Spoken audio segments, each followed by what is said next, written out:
Esta exposição reúne um conjunto de obras de Paula Rego pertencentes à coleção de Serralves. Pretendemos com isto prestar uma homenagem à artista que desapareceu em junho deste ano e que de facto é uma figura singular e absolutamente incontornável, não só no panorama português, mas no panorama internacional. Paula Rego nasceu em Lisboa em 1935, passou a sua infância em Portugal e aos 17 anos, por indicação do seu pai, que era um homem, enfim, liberal e com ideias que não se coadunavam com o regime que então se vivia em Portugal, Paula Rego foi estudar para Londres e foi estudar para a Slade School of Fine Arts. A Paula Rego é conhecida por ser uma artista que também acabou por legitimar a pintura figurativa numa fase em que, a nível internacional, havia outras correntes que se afirmavam e que se distanciavam, francamente, dessa abordagem artística. A Paula Rego constituiu, assim, um percurso bastante peculiar, estando aberta, enfim, ao que se passava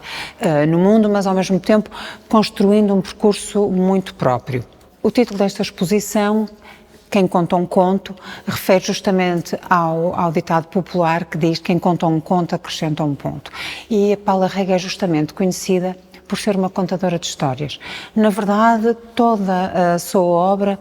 tem a ver com a ideia da história. A Paula Rego conta histórias, mas vai beber também a muitas outras histórias, nomeadamente às histórias da sua infância, no Portugal do Estado Novo, a histórias como os contos infantis tradicionais, entre os quais os portugueses também, e também à literatura. Portanto, há todo um repositório de memória coletiva que informa a arte de Paula Rego. Esta exposição é composta por 21 obras, 20 das quais são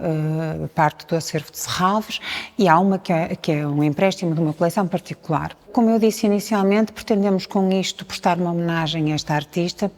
e, ao mesmo tempo, mostrar, através das obras que existem em Serralves, aquilo que foi o seu percurso artístico. A obra mais antiga de Paula Rego é de 1975, a obra mais antiga aqui exposta, entenda-se, e a mais recente é de 2004. Portanto, há aqui praticamente 30 anos de trabalho desta artista. A exposição começa justamente com um conjunto de gravuras. De facto, para além do desenho, que foi absolutamente crucial e que é um eixo fundamental no trabalho de Paula Rego, para além do desenho e da pintura, a Paula Rego também trabalhou em séries de gravuras e explorou bastante estes meios artísticos. De facto, era uma outra forma de dar corpo ao desenho, dando-lhe também a possibilidade de trabalhar em série e de alguma maneira desenvolver alguns dos temas que ela abordava. O conjunto de gravuras que aqui se apresentam são um conjunto de gravuras de 1987 e uma de 1989, sendo as primeiras uma doação da artista Serralves, e representam de forma clara esse repertório de contos e de memórias que estão na base da atitude criativa da Paula Rego. Como é o caso da representação do cão, figura aquela que começa a recorrer por volta de meados dos anos 80, em que justamente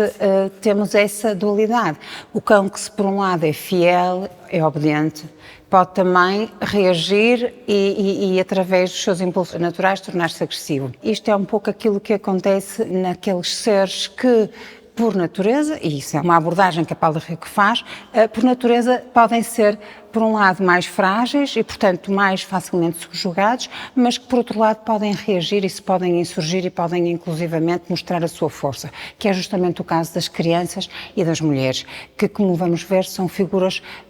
que acompanham o percurso da Paula Rego, principalmente a figura da mulher. Voltando às gravuras, dizia eu que aqui na primeira temos um momento, assim, de alguma forma enternecedor entre a menina e o cão.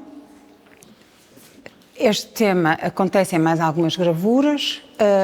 Nesta aqui, chamada Children and Their Stories, temos um conjunto de meninos que dançam numa roda e num primeiro plano temos uma galeria de personagens que são justamente típicos, são provenientes, melhor dizendo, de imaginários como o Tintim ou a Alice no País das Maravilhas ou o Gato das Botas, etc. Essa ambiguidade, essa oposição entre, por exemplo, como eu dizia há pouco, alguma inocência ou alguma fragilidade e a força ou até alguma perversão estão presentes de uma forma que penso eu bastante clara nesta gravura aqui, que se chama Histórias de Embalar, em que uma menina dá uma ordem ao cão para atacar um homem. Portanto, a figura masculina, que naquilo que são as recordações da Paula Rego,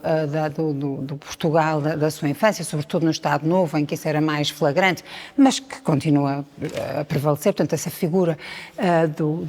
patriarcado é aqui atacada e posta em causa por uma ordem de uma criança dada justamente ao cão. A partir deste momento, a exposição acaba por ter um percurso mais ou menos cronológico.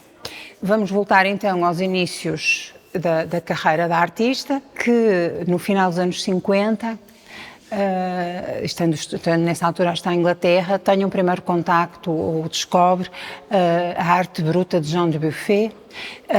que vai ter de facto uma influência grande e que de certa maneira a vai libertar a partir desse momento naquilo que era a sua forma de produzir as suas pinturas e os seus trabalhos. Esta obra aqui é uma obra de 1974, chamada O Corredor,